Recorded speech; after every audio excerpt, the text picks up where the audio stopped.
Alright, so this is one of those topics where I feel like I need to start with a giant disclaimer. Calm down, nobody's saying Spider-Man 2 is about to drop on the Xbox Series X next week. But at the same time, the PlayStation we have in 2025 is not the PlayStation we grew up with.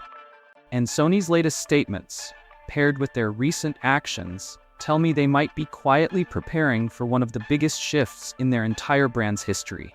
And yeah, I know that sounds dramatic, but stick with me.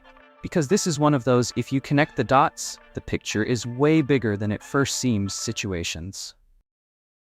So here's the deal. Sony's Herman Hulst just gave an interview, and on paper, it's the usual PR speak. He says PlayStation is still all about delivering the best gaming experiences on our platform, and that their tentpole single-player games aren't going day one multi-platform. All the corporate comfort words. But buried in there is the part nobody's ignoring. They're talking openly about broadening reach and reaching new audiences as part of the PlayStation strategy now. That is not just a fluffy marketing term, that's a mission statement. And if you know Sony's history, it's a massive philosophical shift from if you want our games, buy our console, to if our game isn't selling consoles anymore, let's find another way to make money off it. Think about this. PlayStation used to be obsessed with the fortress wall. Their whole pitch was, we have games you can't get anywhere else. That was their entire console identity. God of War, Uncharted, The Last of Us, Gran Turismo, those weren't just games, they were locked vault treasures. Now, they're still treasures, but the vault door is looking suspiciously unlocked. We've already seen cracks, Horizon Zero Dawn PC, Days Gone, PC, The Last of Us Part 1, PC, Ghost of Tsushima, PC this year. Helldivers 2, Xbox, and it's a live service hit. These aren't rumors, these are moves they've already made. And if you think this trend stops at PC, you might want to hold on to your DualSense a little tighter. Here's the blunt truth. Exclusivity is a luxury you can only afford when your console is absolutely killing it. And yes, PS5 has done well, but we're entering a weird mid-generation slump where the growth curve is flattening. Sony's also staring down rising development costs. We're talking $200 million plus budgets for a single game. That's Marvel movie money. And if that game has a limited sales window before it gets discounted, Sony needs new ways to squeeze value out of it. And there's only so much you can sell in PS5 land before, well, you start looking across the street at your neighbor's yard, in this case Xbox and Nintendo, and thinking, they've got some players who haven't touched our stuff yet. It's not about loving Xbox or Switch, it's about loving their customer base's wallets. Right now, Hulst is being careful. He's basically saying, don't worry, our big cinematic single-player blockbusters are still PlayStation first. But, some games might go somewhere else later. And I don't think he's lying. I think the PlayStation approach in 2025 is going to be, launch your tentpole games as PS5 exclusives to drive hardware sales.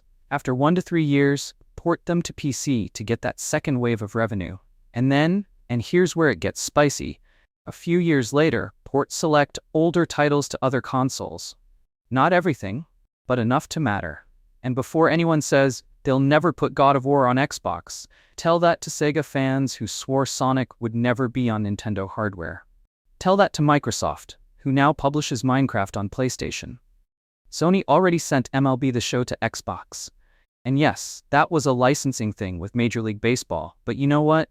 It also showed that Sony can publish on a competing platform without the sky falling. Switch is an even juicier prospect.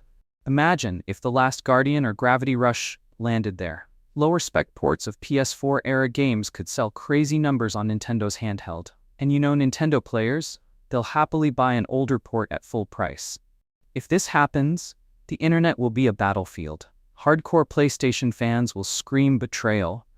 Xbox fans will gloat. Nintendo fans will meme it to death.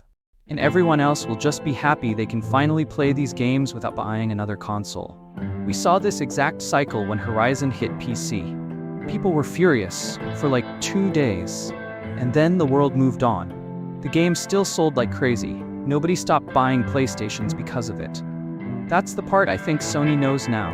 The outrage is temporary, the revenue is permanent. So here's my prediction. By 2030, PlayStation will be in a staggered exclusivity model. Big single-player titles will still launch on PS5, PS6 first, but the idea of them eventually showing up on PC, Switch 2, or even Xbox won't be shocking anymore. And the real kicker? I think PlayStation fans will get used to it, just like they did with PC ports. Because if Sony keeps making great games, most people won't care where else they go, as long as they still feel special on PlayStation at launch. So yeah, Sony's not about to throw Kratos into Game Pass tomorrow. But the slow shift is happening.